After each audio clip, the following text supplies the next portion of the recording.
Bonjour, mon nom est Normand Verdon. Je suis guide et accompagnateur chez Expression Voyage. Dans quelques semaines, nous ferons ensemble une croisière en Grèce et en mer Adriatique en compagnie de Marie-Claude Barrette et de ses invités. Lors de cette croisière, nous ferons 9 escales, soit 5 en Grèce et 4 sur la côte dalmatienne.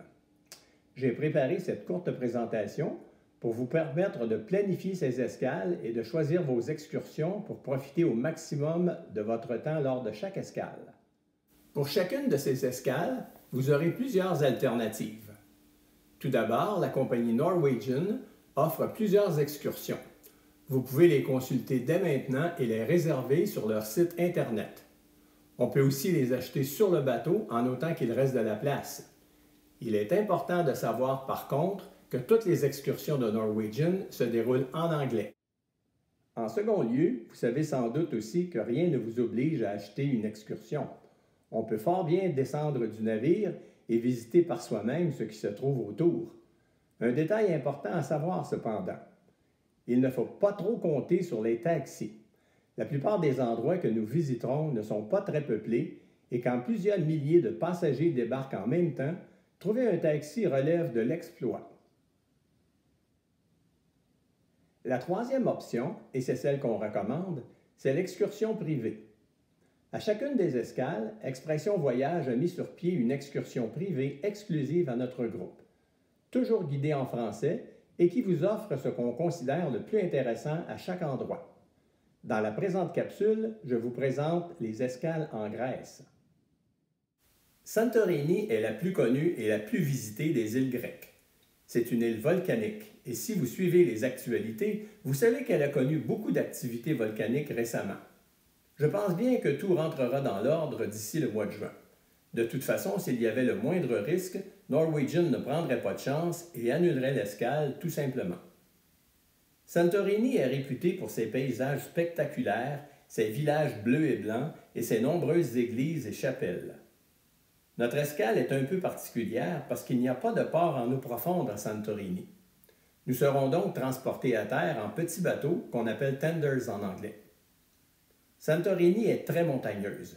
Pour se rendre à Fyra, en haut de la montagne, on a le choix de monter plusieurs centaines de marches à pied ou encore pour quelques euros prendre le téléphérique. À Santorini, Expression vous propose une excursion privée de 5 heures avec guide. Nous débuterons par une petite balade en bateau, puis nous prendrons un bus pour nous rendre de l'autre côté de l'île. Nous verrons les plus beaux endroits de l'île et quelques villages typiques où nous pourrons prendre une multitude de photos. Le tout se terminera par du temps libre à Fyra pour nous promener tranquillement et explorer les boutiques avant de redescendre vers le port. Mykonos est surtout réputé pour ses plages, ses restaurants et ses boîtes de nuit. Cette fois, on arrive à quai. Pour ceux qui seraient tentés de visiter par eux-mêmes, le village de Mykonos se trouve environ à 30 minutes de marche du port. Ici, Expression Voyage vous propose une excursion de 6 heures. On fera le tour de l'île, on y verra un village traditionnel, un monastère et la plage la plus célèbre de Mykonos, et ceux qui le désirent pourront se tremper les pieds dans la mer. À la fin, nous aurons du temps libre dans le village de Mykonos. Le village est un labyrinthe de petites ruelles très typiques. On pourra également voir et photographier les célèbres moulins à vent de Mykonos. Ensuite, on arrive à Héraklion en Crète. La Crète est une île très différente des autres. Elle est habitée depuis 5000 ans, mais ne fait partie de la Grèce que depuis à peine 100 ans. La Crète est le berceau de la civilisation minoenne qui date de l'âge de bronze. C'est la patrie du roi Minos, du fil d'Ariane et du Minotaure de la mythologie grecque. Les deux endroits d'intérêt sont le palais de Knossos, dont les ruines bien conservées datent de 4000 ans, et, en second lieu, la vieille ville d'Héraklion. Autour de la fontaine de la place centrale, on trouve une multitude de terrasses et de cafés. Encore ici, Expression Voyage vous propose une excursion privée de 7 heures en compagnie d'un guide francophone. Nous visiterons d'abord une exploitation d'huile d'olive. Je n'ai pas besoin de vous dire l'importance de l'huile d'olive dans la cuisine grecque. Nous visiterons ensuite le palais de Knossos pour en savoir plus sur le roi Minos et la civilisation minoenne. Finalement, nous aurons du temps libre dans la vieille ville d'Héraclion. On pourra alors flâner tranquillement, se promener ou encore siroter un verre d'ouzo sur la terrasse d'un café. Notre prochain arrêt sera à Catacolonne, et la justification de cette escale, c'est le site d'Olympie. Catacolonne est un tout petit village côtier. Il sert de point d'entrée pour se rendre à Olympie qui se trouve à l'intérieur des terres. Bien sûr, Olympie est le lieu d'origine des Jeux olympiques de l'Antiquité. Plusieurs centaines d'années avant Jésus-Christ, les Grecs s'y réunissaient à tous les 4 ans pour des compétitions de course, de saut, de lutte, de boxe et de course de chars. Il va sans dire que le site d'Olympie est classé au patrimoine mondial de l'humanité de l'UNESCO.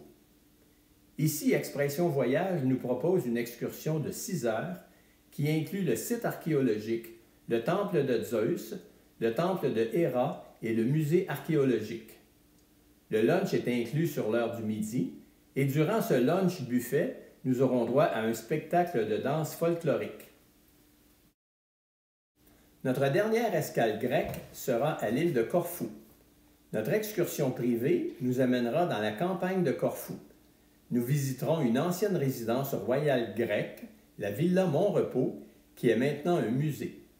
Il s'agit du lieu de naissance du prince Philippe, le mari de la reine Élisabeth II. Le prince était de descendance grecque, comme vous le savez peut-être. Ensuite, nous visiterons une exploitation de kumquats. Il s'agit d'un petit fruit de la taille d'une olive de la famille des agrumes typiques de Corfou. Nous ferons une dégustation de leurs produits.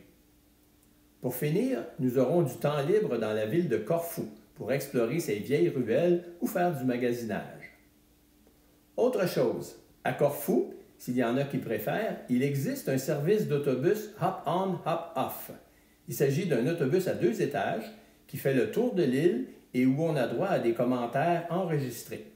Par contre, il faudra s'attendre à une bonne affluence. Voilà pour les excursions en Grèce. Je vous invite maintenant à visionner mon autre capsule pour les excursions de la côte adriatique. À bientôt!